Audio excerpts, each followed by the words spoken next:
Baik pemirsa, untuk bisa mengetahui bagaimana kondisi saat ini di kota-kota ataupun kabupaten-kabupaten terdampak gempa ini, kita sudah terhubung dengan Gubernur Jawa Timur, Ibu Khofifah Indar Parawansa. Assalamualaikum warahmatullahi wabarakatuh. Selamat malam Bu Khofifah. Assalamualaikum warahmatullahi wabarakatuh. Selamat malam Mbak Putri. Baik, selain Bu Khofifah, kita juga nanti akan mendengarkan bagaimana keterangan lebih lanjut dari pihak BMKG. Sudah bersama kita Kepala BMKG Ibu Dwi Korita Karnawati. Assalamualaikum warahmatullahi wabarakatuh. Selamat malam Bu Dwi Korita. Waalaikumsalam warahmatullahi wabarakatuh. Selamat malam Mbak Putri dan Ibu Gubernur. Selamat malam. Ya, selamat malam. Baik, sebelum nanti Ibu Dwi Korita dan juga Ibu Khofifah akan memberikan informasi lebih lanjut, tapi saya akan bawa Anda juga untuk bisa mendengarkan laporan dari rekan-rekan kami. Rekan-rekan kami sudah berada di Lumajang, di Malang dan juga Blitar. Mungkin saya akan terlebih dahulu mendengarkan kabar dari Kabupaten Malang. Sudah ada Nacota yang ada di sana. Nacota, silakan laporan Anda. Bagaimana kondisi saat ini di sana? Putih juga Mirs. Ya, Putih dan Mirsa, menjelang malam seperti ini, masyarakat di Kabupaten Malang ini kebanyakan memilih untuk tidur di luar rumah ataupun di teras karena mengingat gempa susul masih terus terjadi di Kabupaten Malang. Saya akan mengajak Putih dan juga Mirsa berbincang dengan salah satu warga yang memilih untuk beristirahat malam di luar rumah semenjak terjadi gempa 2 hari yang lalu. Selamat malam dengan Mbak siapa? Selamat malam dengan Mbak Wahyu.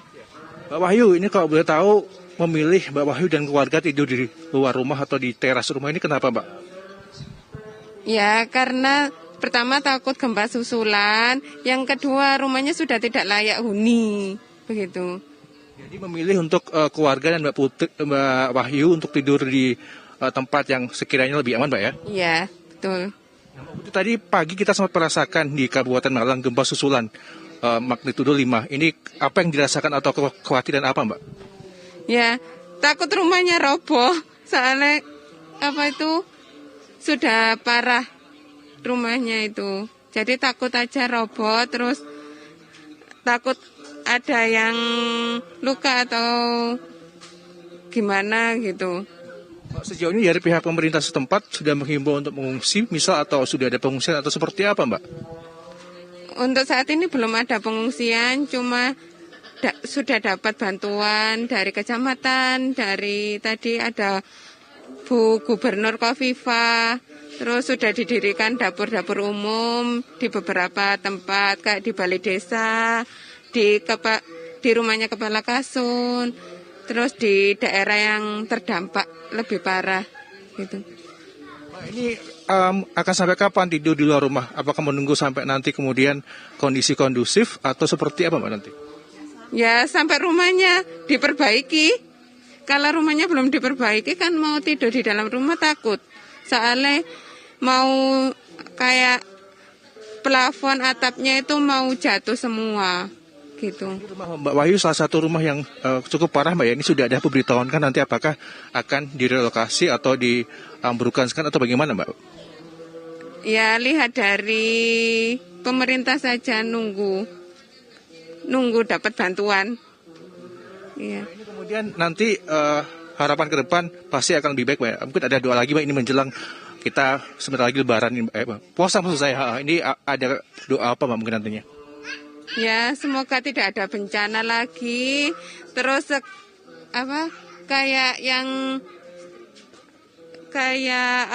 yang rumahnya roboh atau rusak berat segera diperbaiki, itu aja. Soalnya kasihan yang nggak punya, yang rumahnya roboh nanti Lebaran nggak bisa Lebaran kayak kita ini gitu.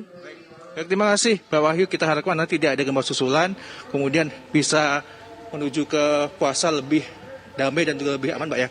Tadi Putri dan pemirsa di Kabupaten Malang, ini memang beberapa titik warga memilih untuk tidur di luar rumah, di tenda ataupun juga di teras karena merasa lebih aman jika nantinya memang ada gempa susulan di wilayah Kabupaten Malang. Kami kembalikan ke Putri di Jakarta. Baik, terima kasih Nacota. Sebelum nanti kita akan mendengarkan laporan dari Reyan dan juga Arga Dumadi dari Lumajang dan Blitar, kita akan terlebih dahulu berbincang-bincang dengan Ibu Khofifah Indar Parawansa selaku Gubernur Jawa Timur. Ibu, empati yang terdalam dari kami, doa support untuk semua warga di Jawa Timur, terutama yang berada di wilayah terdampak gempa bumi ini, Ibu. Ibu sempat juga sudah mengunjungi kota-kota tersebut. Sudah kemana saja, Ibu, hari ini? Terima kasih seluruh atensi supportnya Mbak Putri. Jadi tadi saya ke Kecamatan Duren. kemudian Kecamatan Dampit, dan yang ketiga Kecamatan Ampel Gading. Kebetulan juga bersamaan kunjungan Pak Kepala BNPB, Pak Doni Monardo. Selesai itu lewat jam 5 saya melanjutkan perjalanan ke Lumajang. Kebetulan memang bersambung antara Dampit, Ampel Gading, Pronojiwo yang ada di Lumajang ini bersambung. Jadi sekarang sedang bersama Pak Pangdam dan Pak Kapolda, juga Pak Bupati Lumajang. Kami sudah di Lumajang, sudah koordinasi awal. Besok pagi kami baru turun ke lapangan. Kebetulan Lumajang ini, Pronojiwo dan Tempur Sari itu termasuk yang rumah dengan kerusakan berat cukup besar. Paling tidak tercatat 407 rumah rusak berat yang ada di Tempur Sari.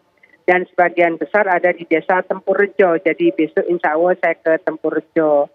Nah, yang saya lihat memang kita sedang menyiapkan pengungsian. Rupanya kalau di balai desa agak kurang tepat untuk pengungsian di masa pandemi COVID. Jadi tadi sudah ditemukan di Taman Sari, itu sudah disiapkan tenda-tenda peleton. Jadi besok mungkin sudah akan siap ditempati, tetapi kami berharap tidak perlu lama di tenda karena kami sangat khawatir jangan sampai terjadi klaster pengungsi. Maka ada format bantuan dari BNPB, bantuan tunggu hunian. Dulu kita sebut huntara. Dulu adalah untuk hunian sementara, tapi sekarang bantuan tunggu hunian itu ada semacam uang sewa 1 bulan 500.000 dari BNPB. Dan sudah dikoordinasikan, saya sebenarnya dari tadi malam koordinasi sama Pangdam, sama Kapolda, dan virtual meeting dengan beberapa bupati wali kota. Yang rumahnya rusak berat ada bantuan dari BNPB 50 juta, yang rusak sedang 24 juta, yang rusak ringan 10 juta. Ini di luar dari ongkos pengerjaannya. Jadi ibaratnya untuk beli material. Tapi saya juga mengkoordinasikan dengan bupati terkait bahwa hal-hal yang mungkin akan menjadi komplementaritas dari proses misalnya yang rusak berat, maka kita akan mengkoordinasikan support dari Pemprov bentuknya apa, support dari Pemkab bentuknya apa, tetapi bahwa di format BNPB sudah disiapkan 50 juta di luar ongkos pengerjaannya. Jadi malam ini juga ini rencana Pak Pangdam akan koordinasi dengan jajaran Korem dan Kodim, Pak Kapolda juga jajaran Polres, karena tadi kesepakatan kami bersama Kepala BNPB bahwa pengerjaan ini sesegera mungkin dilakukan. Kira-kira kita menghitung 2 bulan, insya Allah sudah bisa diselesaikan. Jadi akan ada kebutuhan untuk tinggal sementara, mereka diharapkan tidak di tenda karena nanti akan ada semacam uang sewa lah pada saat mereka menunggu hunian. Jadi kira-kira formatnya begitu. Tergantung sekarang kecepatan data dan verifikasi data. Saya sudah sampaikan ke para bupati, tidak usah menunggu selesai 1 kabupaten, selesai 1 kelurahan atau 1 desa itu diajukan, selesai 1 desa lagi diajukan. Dengan begitu akan ada proses percepatan dari pelaksanaan rekonstruksi terutama yang rusak berat. Dan untuk rusak sedang dan rusak ringan, kata Pak Kepala BNPB bisa swakel, jadi bisa lebih cepat lagi. Saya rasa ikhtiar-ikhtiar untuk melakukan percepatan penanganan akan terus kami lakukan, Mbak Putri. Baik, Ibu Khofifah, mungkin kita juga bisa mendapatkan informasi Ibu untuk jumlah korban jiwa Ibu, adakah mungkin perkembangan ataupun jumlah terbaru hingga saat ini, hingga minggu petang? Sudah tidak ada tambah lagi. Di Lumajang ada 5 orang yang terlapor meninggal.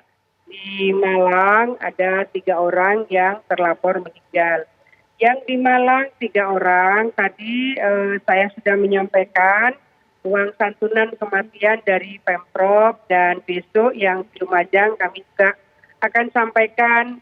Jadi bukan sekedar menyampaikan santunan kematian, tetapi bahwa ada duka cita yang mendalam dari kami semua. Mereka tidak sedih sendirian. Tentu kita berharap bahwa kehadiran kami, tim Forkopimda, juga Bupati dan Forkopimkab itu bisa menjadi bagian yang ikut memberikan semangat, motivasi, dan support mereka. Ya. Baik, Ibu Khofifah Indar Parawansa, terima kasih sudah meluangkan waktunya, sudah memberikan informasi yang begitu jelas dan juga itu merupakan yang dibutuhkan oleh masyarakat. Sekali lagi doa kami untuk saudara-saudara di sana yang tertimpa bencana dan kita harapkan diberikan kekuatan serta kesabaran untuk bisa melewati ini semua, Ibu. Dan juga bantuannya semoga bisa distribusikan dengan lancar. Terima kasih, Ibu Khofifah. Baik, terima kasih. Baik, dan juga pemirsa selanjutnya kita juga akan mendapatkan keterangan lebih lanjut dari Kepala BMKG Ibu Dwi Korita Karnawati. Ibu Dwi Korita, yang kita tahu bahwa menyusul gempa yang terjadi magnitudo 6,1 pada Sabtu siang kemarin, ada gempa-gempa susulan yang bahkan terasa sampai wilayah Yogyakarta, sampai wilayah Sumbawa. Dan tadi pagi juga ada, Bu, dengan kekuatan magnitudo 5. Mungkin bisa diberikan informasi lebih lanjut juga mengenai hal ini, Bu. Apa yang harus dipersiapkan warga dan juga apa yang harus diantisipasi warga?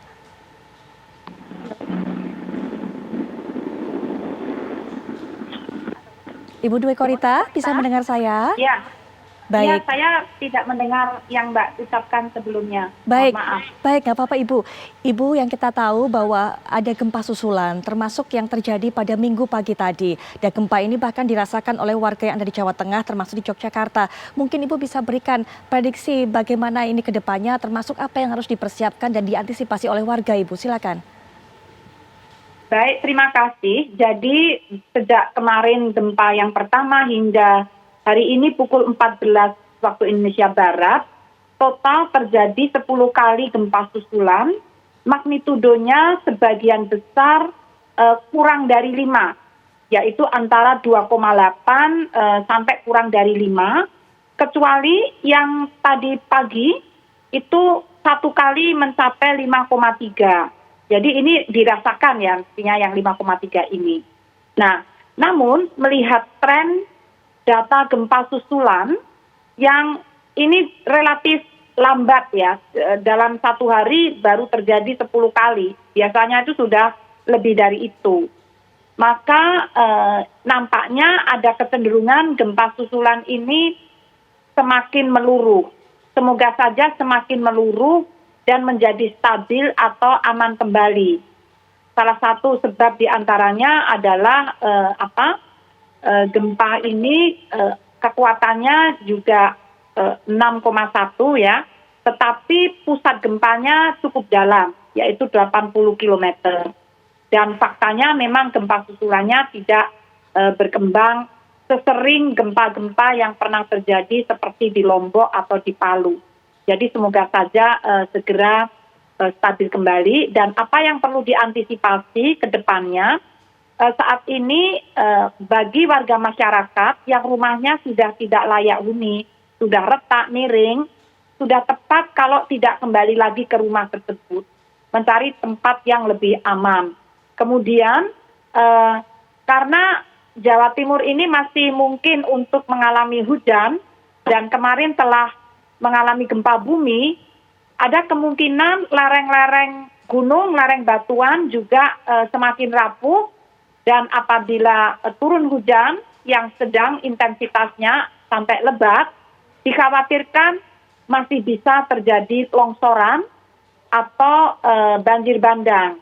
Sehingga tadi warga yang meninggalkan rumahnya karena tidak layak huni, mohon jangan berada atau tinggal di tempat yang dekat lereng yang rapuh, lereng-lereng ya, ataupun yang dekat dengan bantaran sungai.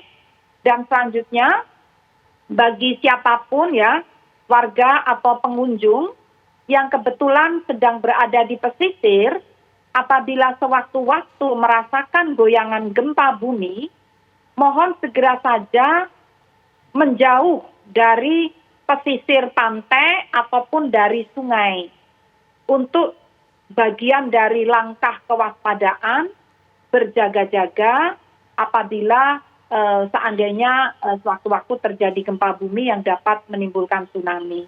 Tetapi gempa yang kemarin itu sudah dipastikan tidak menimbulkan tsunami, yang 6,1 tersebut. Baik. Tidak menimbulkan tsunami. Ya. Baik, Ibu Dwi Korita, nanti mungkin bisa diberikan prediksi mengenai hujan ini yang kemungkinan juga terjadi dengan intensitas rendah, kemudian juga sampai sedang ataupun juga tinggi di berbagai kota. Apakah memang terjadinya di kota-kota dan juga kabupaten yang kemarin terdampak atau ada kota-kota lainnya? Nanti kita akan bahas mengenai hal ini, Bu, tapi kita akan jeda sejenak dan kami akan segera kembali sesaat lagi.